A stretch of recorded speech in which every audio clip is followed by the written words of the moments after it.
Hi everyone, and welcome to this special edition of Superintendent's Update.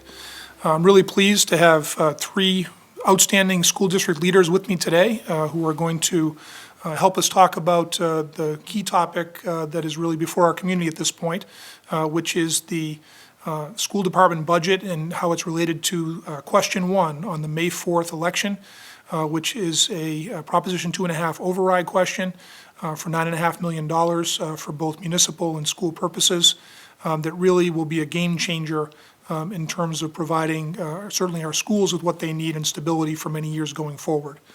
I'm really pleased to have with me three principals. First, to my left, Ann Jones. She's in her 26th year in the Shrewsbury Public Schools and in her 11th year as principal of Oak Middle School. To my right, Lisa McCubrey, who's in her 27th year in Shrewsbury, and her 9th year as principal at Floral Street School, and Todd Bazydlo, who's in his 16th year in Shrewsbury and his 10th year as principal of the high school. And when I got those statistics, it reminded that this is my 24th year in Shrewsbury, and it's my 12th as superintendent, which is hard for me to believe. And so collectively, we have about 93 years of experience among us. So we've been doing this for a long time in Shrewsbury, and I think Shrewsbury has been known for a lot of stability in its staff and its leadership team because it's a great place to work. It's a great place to educate kids. It's a lot of support from the community. But we're at a point where we're really at a critical juncture where we have the potential of some significant budget cuts for next year. We have about a $4.5 million budget gap based on the amount of funding that's available under the revenue that the town will receive under normal circumstances, as illustrated by Kevin Mizikar, our town manager, and what our school district needs just to bring things forward and also to open the new Beal school. And we'll talk more about this as we go forward. Just to give an overview, again, we're coming out of a pandemic. We're reopening schools. We're really excited that our K-4 schools have been open now for a couple of weeks. We're filming this on the Thursday of April vacation. Our elementary's been open for a couple of weeks. Sherwood opened last week. Oak Middle School will open right after the break, and the following week the Shrewsbury High School will open. And so we're really pleased to be back. Hopefully as time goes on, obviously things will get more and more back to normal. But it has created really an educational crisis in the sense that it's going to have had an impact on our students, some more than others. But this is the least amount of time that we would be wanting to actually reduce resources for our kids and our educators who are trying to work with them and help them recover academically, socially, emotionally from the impact of COVID-19. We've had a structural funding dilemma for a long time in Shrewsbury that's created most of this budget situation for us. That crisis has been exacerbated by COVID because of the reduction in revenue that the town's received in a variety of things through excise taxes and other kinds of local revenue. And this is really, if we have to make this level of cuts, it's really going to severely compromise what it is that we're able to do educationally at a time when our students really need our strong support coming out of the pandemic. So, just in terms of giving kind of an overview of the reductions, we're talking about $4.5 million of a gap right now. Our current recommended reductions include almost 50 existing staff positions. That includes 2 administrators, 11 elementary teachers, 6 middle school teachers, after we made several middle school cuts this year, and this would be in addition to that, 12 high school teachers, 7 special subjects teaching professionals, and 10 paraprofessionals, or also known as aides. In addition, we would not add the 32 positions that we require to take care of the elementary overcrowding that we've had when the new Beal school is expected to open next fall. If we don't have the funding to add those positions, we can't open the new Beal school as planned. So we're talking really about a difference between of about 80 positions based on whether we get the additional revenue through the question 1 override question or whether we have to make really significant budget cuts. And what I'm hoping today is that you as principals who have a lot of experience in our district can help us really give your perspective on the impact of these budget cuts at your different grade spans. And maybe Todd, let's start with you in terms of Shrewsbury High School. If we have to cut 12 different teachers, positions from the high school at this point, after we cut, I think, 3 positions this year. Give us an overview of what that means for Shrewsbury High School students and for the operation there. Yeah, when you say educational emergency, it really is not an understatement, and I know you haven't used that in my 16 years. I've never heard you actually say that. So for those that pay attention to school committee meetings and those have not, for us, there's not a department in the high school that won't be touched as a result of that. So what's it mean? Immediately, first off the bat, it's going to mean increased class size across the board. We spent, the last time we had an override, I think in 2014, we spent a considerable amount of time bringing down science lab sizes to meet national safety standards. We're going to be in jeopardy again of those going above that 24 number.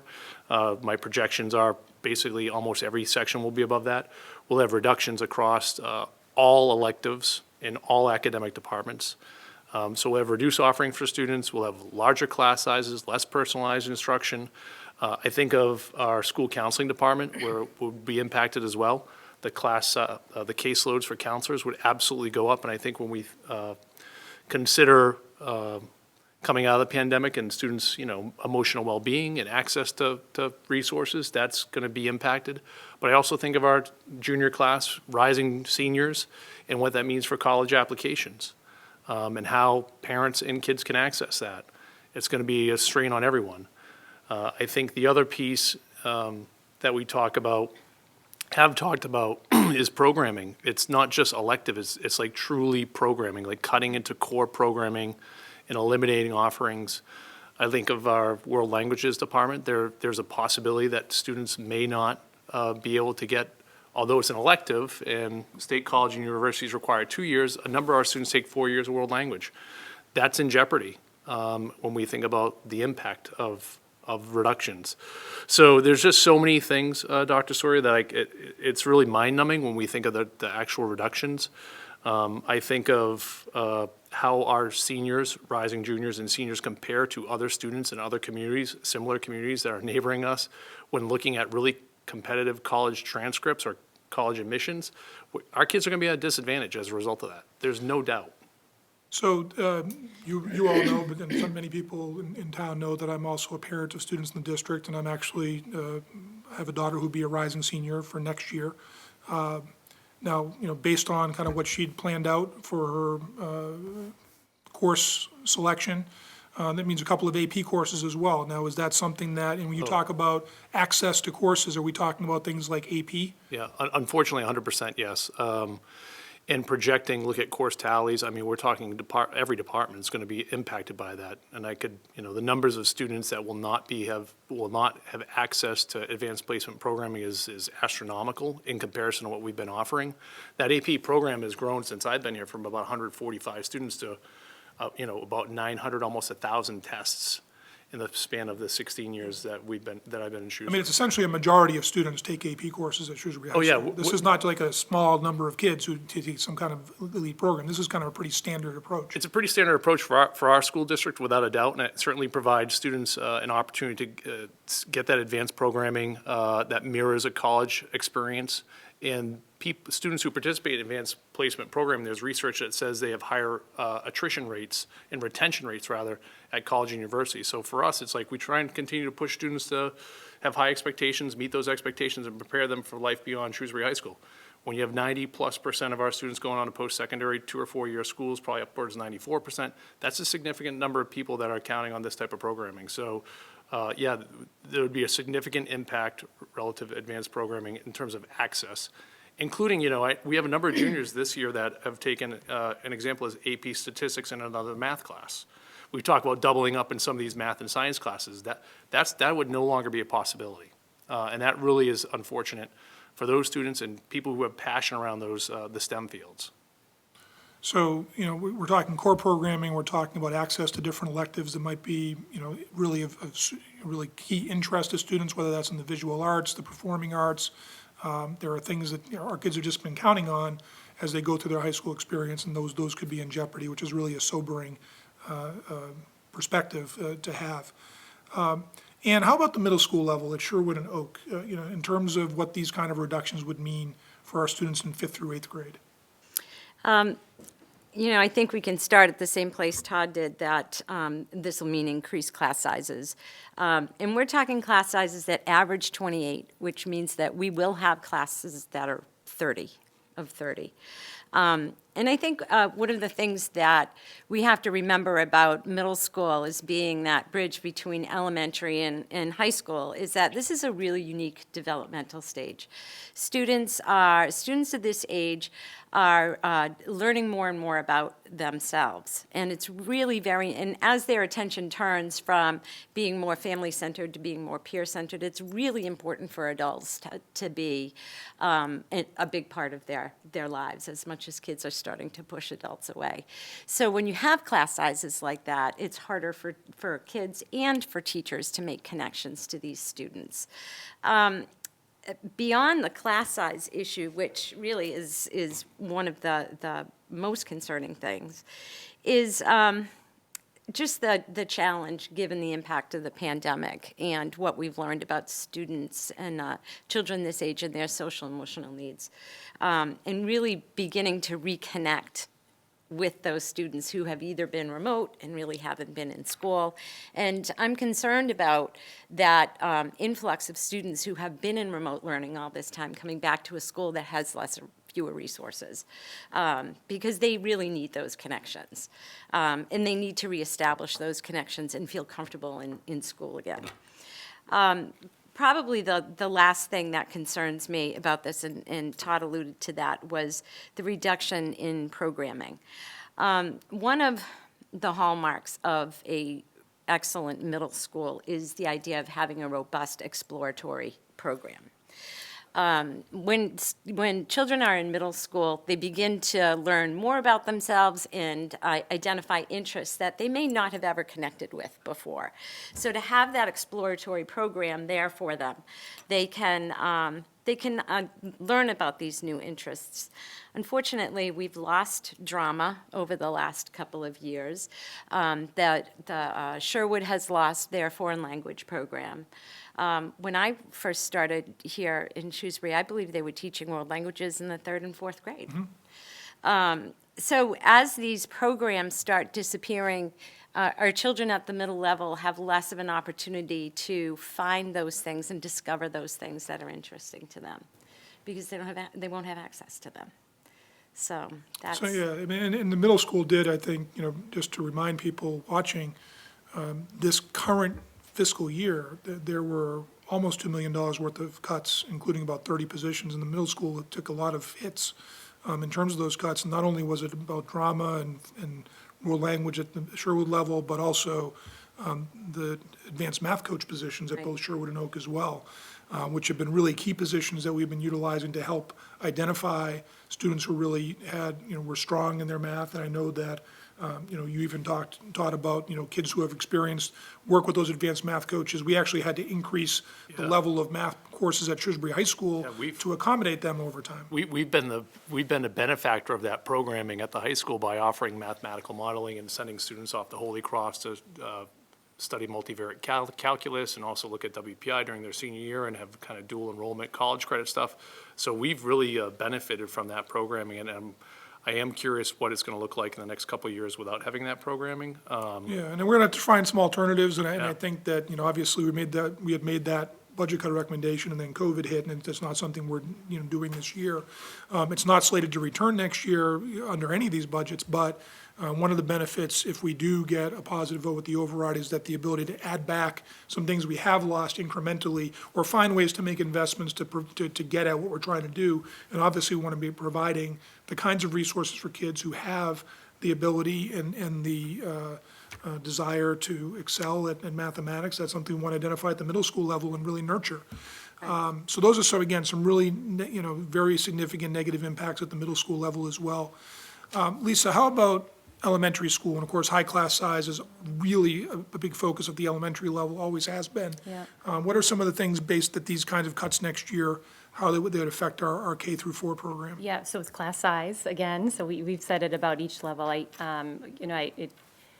Looking at some of what the class size numbers would be, and this impacts all grade levels, right? It's not just one particular grade level. All schools would be impacted if we were to cut teachers. We're looking at class sizes too from 25 25, 27, 29, and those are averages, again. So going back to what Ann said, we could have classes with 30 students in them. There's an impact on the quality of teaching. There just is. When you have more kids in a room, it impacts the quality of teaching. It impacts the quantity of teaching, the amount of direct teaching a teacher can give to a small group. It's the core of what we do at the elementary level, is not whole group instruction. That would be very difficult to do when class sizes get larger. We know that from experience. We've had to do that at the elementary level before. But I think specifically about the other, the other part of our core instruction at the elementary level is small group. It's guided reading, it's guided math, and it's every day for students. We're teaching them to read. They're all at different levels, and we need to make sure that the classroom teacher is able to work with small groups at their level of readiness and, getting them to make their year of progress like everyone else from wherever they're at. We also need to narrow gaps when we have students who are, reading below benchmark. That's really important. That will be impacted. It has been impacted in the past. It would be impacted again if we were to increase our class sizes. I mean, and just thinking about that, I mean, this is a bit of deja vu, unfortunately, because we ended up with some class sizes in different places at the elementary level where we had 30 kids in a class. In second grade, I remember at Floral Street School back in 2013-14 school year. And that was really one of the impetus of the town passing its first operational override in 2014 to not have that continue. People saw what that was doing in terms of not being able to provide the kinds of educational experiences that we want to, that best practice says we should, and that the community expects us to. And certainly, we're at a point again where we need to make a decision as a community whether we're going to provide the resources where we can provide the right kinds of instruction for kids. And having, class sizes in the high 20s approaching 30 at the elementary school is just not good practice, period. What are some of the other things at elementary, Lisa?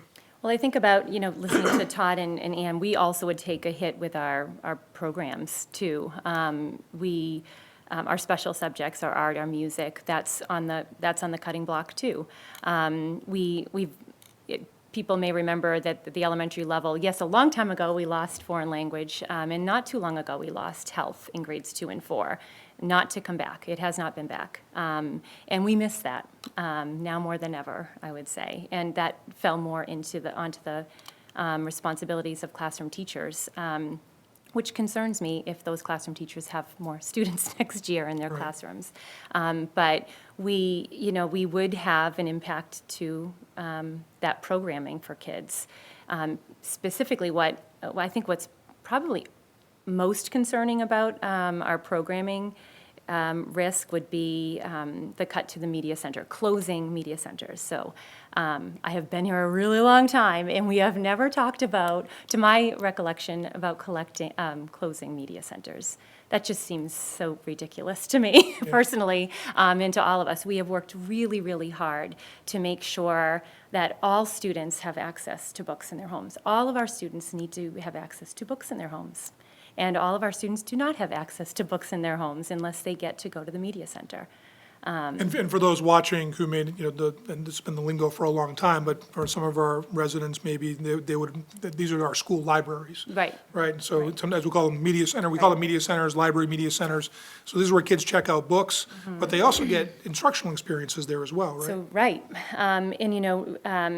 One of the great outcomes, I suppose, of what we've been through this year is our students have iPads at the elementary level, and their digital citizenship lessons and instruction come from media classes, from the media teacher, and just projects, STEM projects. It all comes from the media center. So that would be something that would be eliminated, because we would not be staffing at all. We would be closing media centers. Yeah, and I mentioned this when I made this recommendation, which I'm responsible for making the recommendation, but it makes me queasy.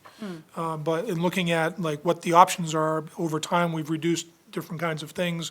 We have certain mandated costs we have to keep in place, and there's only so many different places we can go, and this is something that my hope would be wouldn't last if we actually came to that as a community. But the good news is the community has an opportunity to make sure that doesn't happen by voting yes on question 1 at the May 4th election. We will not come to pass where we're actually closing our elementary libraries. And we think about early literacy, foundational research skills, digital research and literacy skills. These are things that really, are part and parcel of what a solid education in 2021 means for young people. So hopefully not. Other potential reductions are in paraprofessionals, and that's something, can you talk a little bit about what instructional aides provide at the elementary level and what would be at risk of Right. losing there? Right. They are a prized possession at the elementary level, our instructional aides, because they provide direct support to our students. I talked earlier about how our classroom teachers provide that core, and our instructional aides are the more part. So for all of those students who need additional support in all of the subject areas, or even just additional behavioral support, social emotional support, and I'm not talking about students who receive additional support through an IEP in special education. I'm talking about just all students, and that's that group of just highly valued staff members who provide it. So, I think back to when I was teaching third grade many years ago at Spring Street School, and a lot of the role of instructional aid would be to assist the teacher in whatever the teacher needed for tasks. It's not like that anymore. Our instructional aides, their schedules are their intervention blocks, their support blocks. And yeah, sometimes they're there to cover teacher meetings too. Those are meetings where teachers collaborate around student learning. So those have to happen in order for us to keep improving our practice. And that will be compromised because who will staff classrooms and provide that level of support to students? Yeah, so really multi impacts in terms of what we would lose if with those positions are scaled back. And we scale back hours for instructional aides this year, and this would be a further cut of about the equivalent of about 5 positions, I think, over the course of the various elementary schools. One other piece I want to make sure that we discuss, an impact on the elementary level in particular, is that if we have to make these cuts, it puts the opening of the new Beal School in jeopardy. I think, I'm incredibly proud that this community, starting back when I came to Shrewsbury in 1997 as the assistant principal at Floral Street School when it opened, has really invested substantially in the infrastructure of our schools. Floral Street's still a wonderful learning space, it's almost a quarter century later, which is hard to believe. Obviously, the high school, which people can't believe when I tell them it was opened in 2002, they make it open like 2 years ago. It's a facility, the renovation of Oak Middle School, the new Sherwood Middle School, the Parker Road Preschool project, all those things have happened over the last 20-plus years. And then most recently, the community overwhelmingly supported the building of a new Beal School. Obviously, the current Beal is coming to the very end of its useful life as a building that was opened in 1920, I believe it was. But in addition to that, we've had significant overcrowding in all of our elementary schools for years now. And not only is it solving the fact that we're replacing an older building, but it's a much larger building because we're going to be drawing students away from each of the elementary schools through redistricting and making sure there's equity of spaces for instruction in music, instruction in art, making sure class sizes are appropriate across all those different schools. So every single one of our elementary schools benefits. All of our schools will become kindergarten through grade 4 schools. Floral Street will have kindergarten for the first time. And it will be the first time that we'll actually have adequate space to offer full-day kindergarten to every one of our students. Before I go on about the impact of opening the new Beal, or not opening it, Lisa, from an elementary perspective, can you talk about the importance of full-day K and that experience for students in terms of their educational foundation? Oh yeah, it's so key. That whole pre-literacy happens in kindergarten, and not to underestimate kindergartners. Those kiddos are reading at the end of kindergarten. That isn't something they wait for first grade to do. It's really essential, and I think about we've been concerned that there are families who, because they didn't get the lucky number, they didn't get access. Their child didn't get access to that. And really concerned about families who may get the lucky number but can't afford it, and have to make difficult choices. So to think about not having having that kind of luck, having to depend on that for your child's early literacy learning is key. And I think that's just so exciting for Shrewsbury. And particularly for Floral to get kindergartners too, for the Yeah, first time ever. That'll be neat. And I think that, in terms of, again, I think it's 94% of kindergartners in the Commonwealth of Massachusetts attend a full-day program. I mean, this is just something that is really a vestige of something that is just not practiced anymore really in the state. So being able to offer this is really key. Not being able to open Beal is going to have, significant impact. I mean, first off, we have a contract with the Massachusetts School Building Authority where they're going to give us upwards of over $30 million in reimbursement in order to build a school based on an academic program that they approved, that we provided to them. And we won't be able to provide that level of academic program if we don't have the funds to hire the staff we need to reduce the overcrowding in all the schools and redistrict the students there. Additionally, it means that we're not able to implement that redistricting plan. We're not able to, there's really three scenarios. Either we just don't open the school at all, and we maintain status quo with, half-day K for people who don't get in the lottery, probably instituting, because the school committee is not going to charge tuition any longer for kindergarten. But if we're not able to open the school, we still may be in that situation. And then we're not going to have, as I mentioned earlier, this equity of space across the various elementary schools. Is there anything else, Lisa, from you and your elementary principal colleagues' perspective of what this means if we can't open Beal as we intended to next year? The other thing along the line of space that I think is important for just everyone to keep in mind is space not just for classroom space or art and music, that's important, but space for other really important work to happen. I think about our English language learners. That's They right. need space to do their work, to learn. And our students, our special education students who require some related services, speech, language, occupational therapy. You should see where some of that work is taking place. It's not pretty, and people are making the best out of some really tight circumstances. Hallways, things where we've gotten feedback from people who have come in to give to reviews in our Right. self-studies, to find dedicated spaces, and it's been really hard to do. And we have more English language learners in our town, and then before those buildings that were built, they weren't thinking about Right, those right. spaces. But at Floral, we have more space, and we still are struggling to find space large enough for students to do that work. So that was the commitment that we made to the community, was that, if they supported building the school, we would be able to provide these kinds of instructional spaces for students. We'd be able to provide full-day kindergarten for all students and do it tuition-free, and benefit all of our K-4 pieces. So, again, I think it's critically important, and the fact that that's in jeopardy is really, of great concern, certainly to me and many others in the community.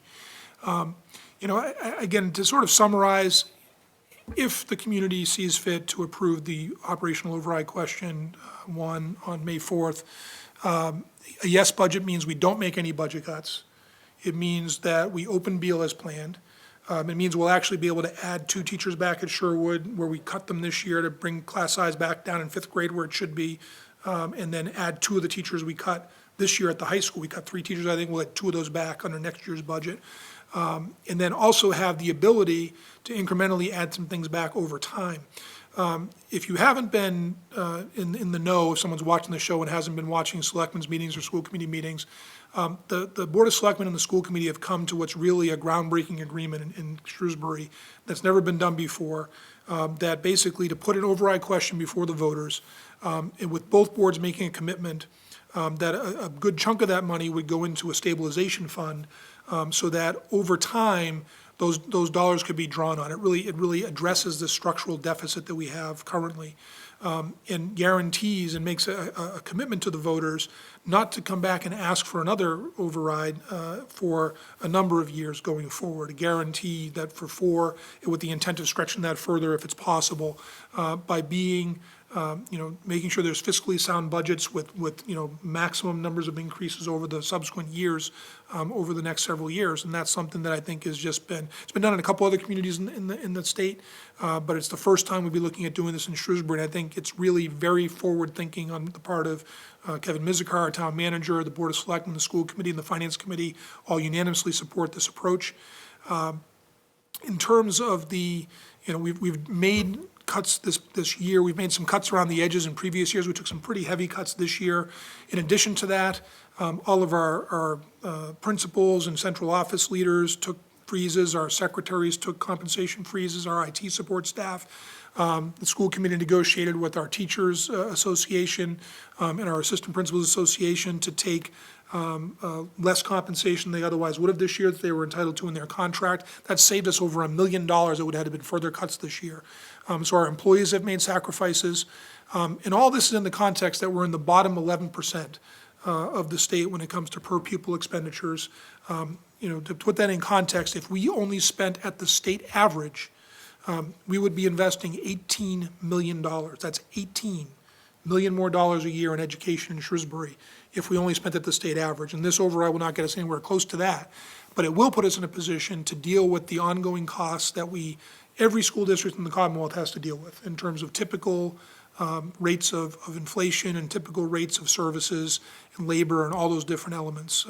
We've always been a very fiscally responsible school district and community, and really we're in a situation where this structural situation with the limitations of Proposition 2.5, with the being compounded by the lack of revenue because of the pandemic, has really put us in a very, very difficult situation. The town, just a year plus ago, was given a AAA bond rating, which, for me as a resident, this is critically important. That AAA bond rating is literally saving the town millions of dollars on its borrowing costs on the Sherwood project, which I know they just essentially refinanced, just like you refinance a mortgage, with a better rate because of a AAA rating, gets you better rates for your bonds. The police station project that was just passed, the Beal project, it's saving millions of dollars. But that AAA bond rating, they made it very clear that communities that are making budget cuts in an ongoing way and don't have kind of a stabilization fund to draw on, that is going to be hard to maintain that ratings. I think just the fiscally sound and prudent approach is to invest enough money in our operations for our municipal departments, our public safety, our education, to be able to maintain that AAA bond rating is critical.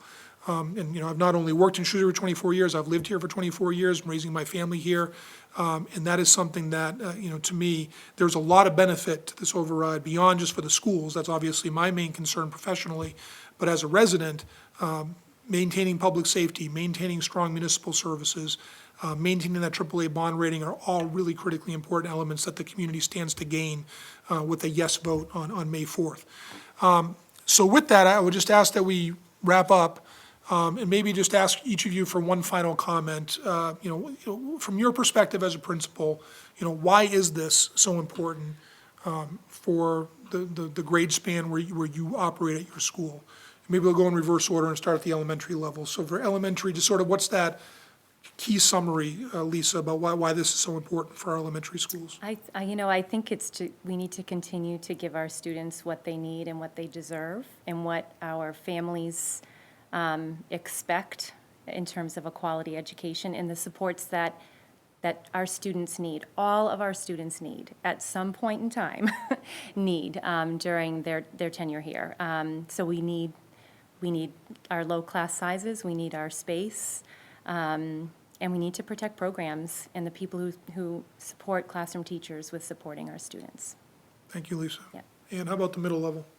Agreed. Very similar. We need to maintain that really robust academic program that we have for our students at the middle level to help move them from a strong elementary program to a strong middle school program. So when they get to high school, they have all those options available to them. And they've had those exploratory experiences, so they can start to make some choices in high school that will be important to them in the future. Yeah, the work at the elementary and middle level is critical for the success of high school students. And I think when we see our graduates and even this year's graduating class and how much success our alumni have once they leave Shrewsbury High School, how well they're prepared for post-secondary education, how well prepared they are for the military, how well prepared they are for their career if they go right into the workforce. I mean, we turn out a really, really good product and have really, really good kids as a result of the work that everyone does in the And it's a district. result of the strength of the programs at every level. 100%. It starts from the foundation at the elementary, continues to build. It's like it's really as a house. And without that numeracy and literacy at the elementary and continuing on through the middle school, our programming will absolutely suffer. But ultimately, we have really, really great kids as a result of education, of the educational and the families in this town. So for me, it's we have to continue to provide that for our students. And the one way we could do that is through funding the educational services necessary to continue the great tradition that we have here in town. I think that's very well said by all of you, and I think for me, when I reflect upon what you're saying, public education really is the promise that a community is making to its youngest residents, that they're going to be provided with what they need to become successful citizens, ultimately. And it's something that, it makes a difference in the quality of life in a community. And I think unfortunately, we all know, and we've seen, or we know of, communities that have not been able to sustain the quality of education that they would like for whatever reason, because they may not have the resources. And as a result, you end up with lots of different issues with quality of life, whether it's the schools not being successful, which leads to people making other academic choices, whether that's charter schools or private schools, people not choosing to move to the community for the schools, or maybe choosing to move elsewhere.